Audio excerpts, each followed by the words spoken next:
Well, hey, great news. We have the announcement by the Canadian Agricultural Hall of Fame, the this year's inductees. There's a class of six, and I'll tell you, awesome list of people that have contributed in epic manners in their own way to the Canadian agricultural industry.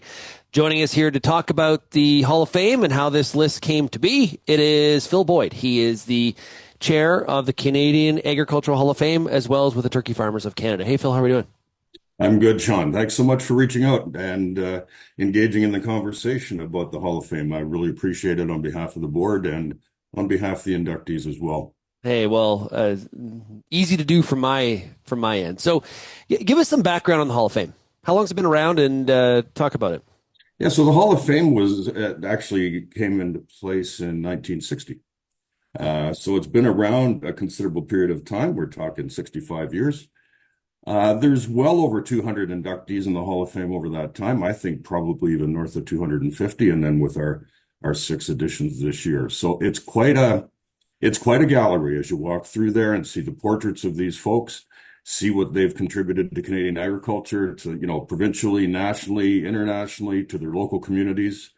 Really highlights some of the work of pioneers in their field. It highlights the contribution of Canadian agriculture and agri-food to the fabric of Canada, to the economy. And really, it's just a salute to the people that have made such a huge impact on the sector, as you said, in their own way, from their own unique positions and what they were able to do with the resources that they had, with their ingenuity, with their inventiveness, and just with their forward thinking. So this is all good news to your earlier point, right? This is an easy conversation to have when we're honoring these folks. And honestly, I find it a bit emotional too, to be able to recognize these folks and understand what they mean for day-to-day life for Canadians generally. Yeah, It's a lot of remarkable stories in that Hall of Fame. and we know the Football Hall of Fame's in Canada, Ohio. We know the Cooperstown, of course, is the Baseball Hall of Fame. Toronto, the Hockey Hall of Fame. Where is the Canadian Agricultural Hall of Fame? So the Canadian Ag Hall of Fame portrait gallery is housed at the Royal Winter Fair on the Uh, exhibition grounds in Toronto. But the last several years, the Hall has made a decision to move the induction ceremony across the country. So we were in Toronto last year. We were in Charlottetown the year before that. It's been in Winnipeg. It's been in Quebec City, and this year we're thrilled to be in BC. For the first time, we'll be holding the induction gala in Victoria. So we're pretty stoked about that. And I think the benefit that the board would agree with is moving this induction ceremony across the country has created a whole bunch more awareness of the Hall of Fame and what it stands for. It's attracted nominees from various parts of the country every year. So this year, we have six inductees from five different provinces. And so this is oh, really a really interesting comment on the breadth and depth of the reach of these folks, of how important Canadian ag is right coast to coast. So yeah, that's where it's housed. We have a series of banners that we set up with different inductees on it at each induction ceremony, so that that taste of history shows up as well, and just brings a sense, a greater sense of uh, honor to the folks, a greater sense of just kind of the awesome nature of the hall and what it stands for, and it's a thrill to be a part of this. It really is. yeah, and I the last couple of years I've interviewed in more long form Hmm. all of the inductees, and man, it's inspirational to talk to them. It's hear some of the stories, and there's always like the outcome and the what you accomplish, but I really like to find out too, like what got you there, like what did that path look like? And it's in some Hmm. cases it's like, what, listen, I knew from the age of 10 I wanted to be a forage breeder. I'm not sure if there's a lot of 10-year-olds thinking dreaming of being forage breeders, but you know what I mean. And there's Yeah. some people, it's like, well, I actually did this, and then I became, all of a sudden I was 35 and had this opportunity, and look at me now. So let's go through the list. Who are this year's six inductees into the Canadian Agricultural Hall of Fame? If I could just add one point there, I think what has struck me over the various induction galas that I've been involved with, um, to a person, the inductees are humbled by the honor, quietly proud of what they've been able to accomplish, and importantly, acknowledge the team around them that has helped them get there. Mm. And I think, it just, again, it goes to the character of these folks and their stick-to-itiveness and their insights. So this year, unfortunately, Joe Hudson, who was a really significant change agent in the Canadian egg industry, passed away maybe a little over a year ago, a year and a half ago. And so his family will be there to accept on his behalf. Yeah, he was a national person of impact in the egg sector. He was awarded an American recognition during his career, and he's been certainly an innovator in the egg sector. Dennis Latecraft, of course, is virtually a household name across Canadian agriculture. A lifetime commitment to the cattle industry in Canada.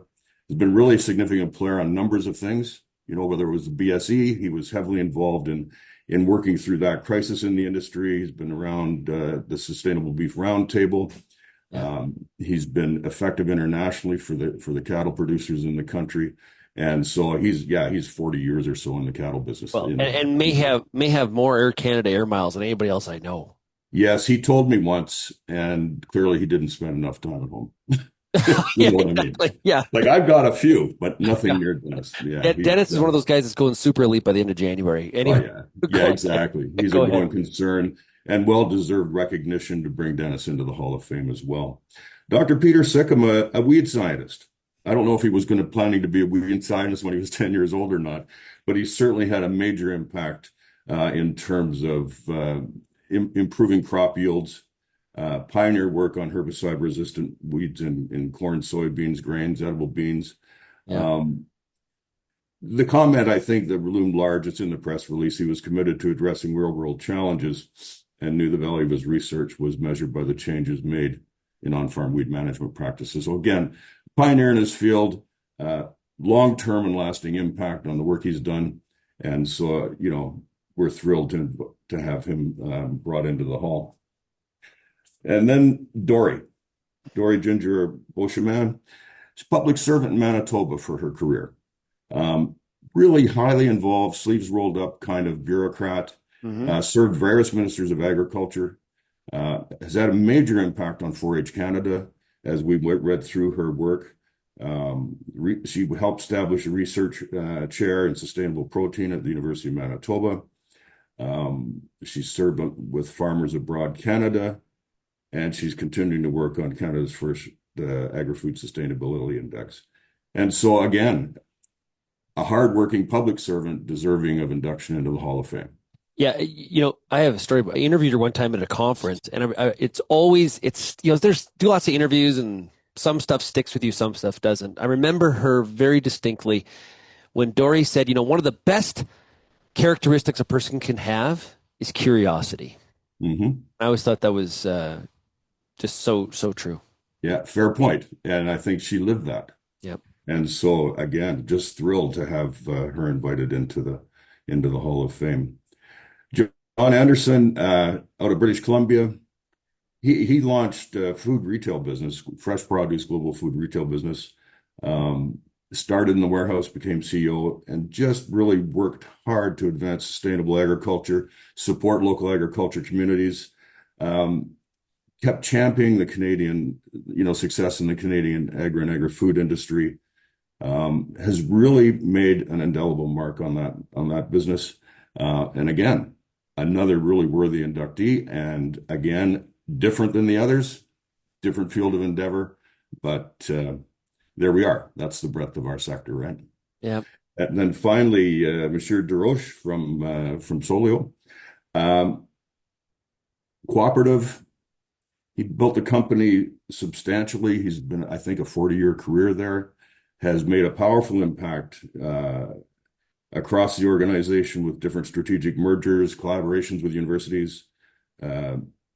Really an important pillar of that organization. Has built an excellent team around him, recognizes that his team is superb, and of course, great leaders build great teams. So I think that's the 6 for this year. And man, there's, again, every one of them is a great story. Every one of them is a profound contributor to the health of the sector, the health of their organizations, the health of the people around them in terms of what they've been able to accomplish. And so again, you know, I can get emotional about this, and I'm just on the delivery end. You know what I mean? Like, and it's just to have people work that career, whatever shape it took, and to be recognized. It's awesome. Just awesome. Yeah, very well put. We've been talking to Phil Boyd. He is the chair of the Canadian Agricultural Hall of Fame as well. He is with Turkey Farmers of Canada. Phil, thanks a lot for sharing these stories, and congratulations on a great list, and keep up the great work there at the Hall of Fame. So thanks so much, Sean, for giving us the chance to talk about it on your show. We really do appreciate that. And you'd be more than welcome to attend our ceremony in Victoria on Saturday, November 8th. It'd be lovely to see you there. Oh, that would be a lot of fun. I like Victoria. Good weather too in November as we start to settle in for some Canadian winter. There's always something. Anyway, all the very best, Sean. Thanks so much. Uh,